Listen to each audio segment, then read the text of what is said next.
इस पर सबसे अच्छा जिन्होंने लिखा है वो डॉक्टर अंबेडकर हैं। अंबेडकर को अगर आप कभी उनके धर्म संबंधी विचार पढ़ें महात्मा गांधी की तुलना में, अंबेडकर ने बड़ी एक तार्किक बात कही। अंबेडकर तार्किक बात करते हैं, वो जन नेता नहीं है लालू प्रसाद जी की तरह की जनता पागल हो जाएगी। पढ़े लिखे आदमी है, डबल पीएचडी की हुई है और संविधान सभा के सबसे पढ़े लिखे मेंबर थे। तो बड़ी तार्किक बात करते हैं, तथ्यों की बात करते हैं। उन्होंने कहा कि जाति व्यवस्था क्यों नहीं खत्म हो रही। ऐसा महात्मा गांधी को जाति व्यवस्था से दिक्कत थी नहीं।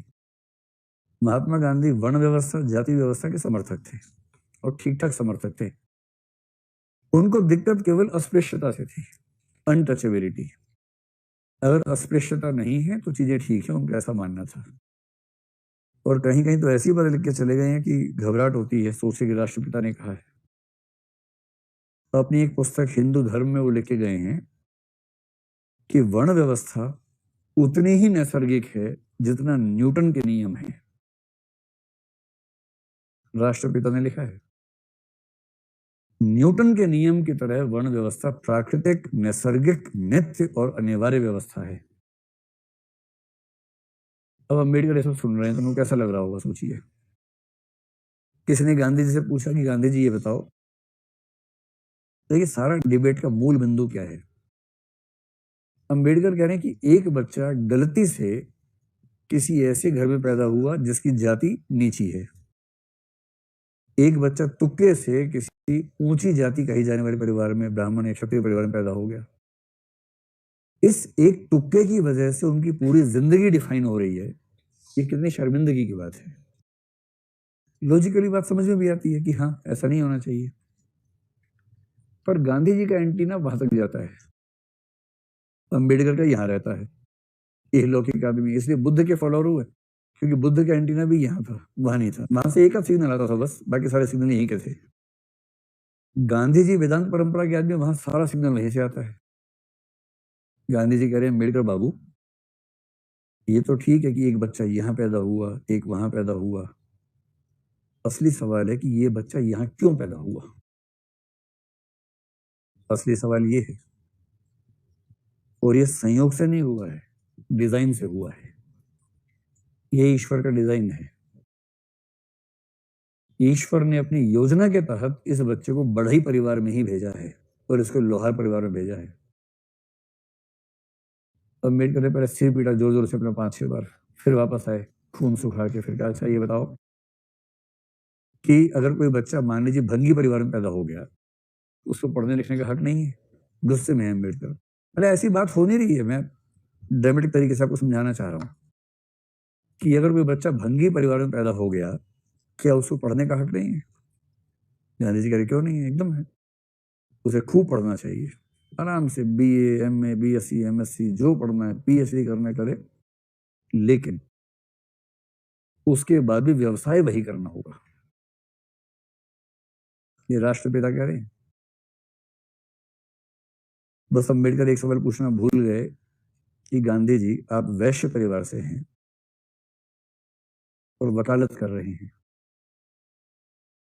और स्वाधीनता आंदोलन कौन सा व्यवसाय है, किस जाति के लोग करेंगे, कौन सी गीता में लिखा है ये बताओ जरा। उन्होंने पूछा नहीं, उन्होंने बताया नहीं, लेकिन आपके मन में तो आ गया ना। गांधी जी कमजोर चिंतक हैं, तार्किक कम है, सेंटिमेंटल टाइप के ज्यादा है, इमोशनल है। मैं मजाक में नहीं कर रहा हूँ। गांधी जी चिंतक के तौर पे बहुत धार वाले आदमी नहीं है, कमजोर आदमी है। जो गीता माता में लिखा है वही उनका चिंतन है। थोड़ा बहुत यहाँ वहां से मिला ले लिया, बाकी गीता उनका केंद्रीय स्तर है। अंबेडकर ने इतनी गहरी बात कही इस मामले में। उसने कहा कि देखिए, जाति व्यवस्था खत्म करना चाह रहे गांधी जी भी, गांधी जी भी करना चाह रहे थे कि ये अस्पृश्यता खत्म हो, हर जाति को बराबर सम्मान मिलना चाहिए, ये सब कहते थे। अंबेडकर ने कहा कैसे होगा ये बताओ ना। बोले अंबेडकर, हृदय परिवर्तन से हुआ, एचपी से हुआ। गांधी जी का हर काम हृदय परिवर्तन से ही होता था। अंबेडकर ने कहा कि बापू ये समझो कि आप जैसा आदमी 1000 साल में एक बार पैदा होता होगा भारत में, आपकी इतनी अच्छी पकड़ है समाज पर, पूरा समाज पूजा करता है आपकी, और आप तो करवा नहीं पाए हृदय परिवर्तन। तो हम 1000 साल तक वेट करें, फिर कोई बापू पैदा होंगे हृदय परिवर्तन करवाने के लिए? पहले हमारा काम केवल इंतजार करना है और चोट खाते रहना है कि कोई आएगा हृदय परिवर्तन करवाएगा इनका। तो इनसे पूछा कि आपकी राय क्या है, तो अम्बेडकर ने कहा देखिए, थोड़ा सा गहराई में समझे बातों को। जाति व्यवस्था अपने आप में इंडिपेंडेंट वस्तु नहीं है। जाति व्यवस्था के मूल्य और एटीट्यूड्स धर्म का हिस्सा है। धर्म हर बच्चा बचपन से सीखता है, और धर्म सीखते सीखते अवचेतन स्तर पर वो जातिवादी हो जाता है। बिना धर्म को ठीक किए आप जाति व्यवस्था को ठीक कर ही नहीं सकते। और धर्म सुधार का एक ही मतलब है कि हिंदू धर्म की सारी पुस्तकें मिला के एक पुस्तक बने, जिसमें कोई ऐसी बकवास ना लिखी हो जो महिलाओं या शूद्रों के विरुद्ध हो। और उस पुस्तक के अलावा किसी पुस्तक को स्वीकार करना अपराध होना चाहिए। एक पुस्तक हो, जैसे हर धर्म की होती है, एक पुस्तक हो, हिंदू लोग ही बनाए उसको, लेकिन उसमें ऐसी कोई बात मेंशन ना करें जो किसी समुदाय के विरुद्ध है। उसकी आदत पड़े परिवारों को, तब जाके एक नॉन डिस्क्रिमिनेटिंग माइंड बनेगा। वरना घर घर में बच्चा सीखता है डिस्क्रिमिनेशन, और आप हृदय परिवर्तन की बात कर रहे हैं, कैसे होगा इससे? तो क्या मैं ये कह सकता हूँ कि सामाजिक भेदभाव के जो एटीट्यूड्स हैं वो हम बचपन से ही सीख लेते हैं, और उनको सिखाने में ठीक ठाक भूमिका धर्म की भी होती है। तो आप रेफरेंस के तौर पर, धर्म है, परिवार है, वही तो सब है, धर्म, परिवार, समाज। और कहाँ से बच्चा सीखेगा?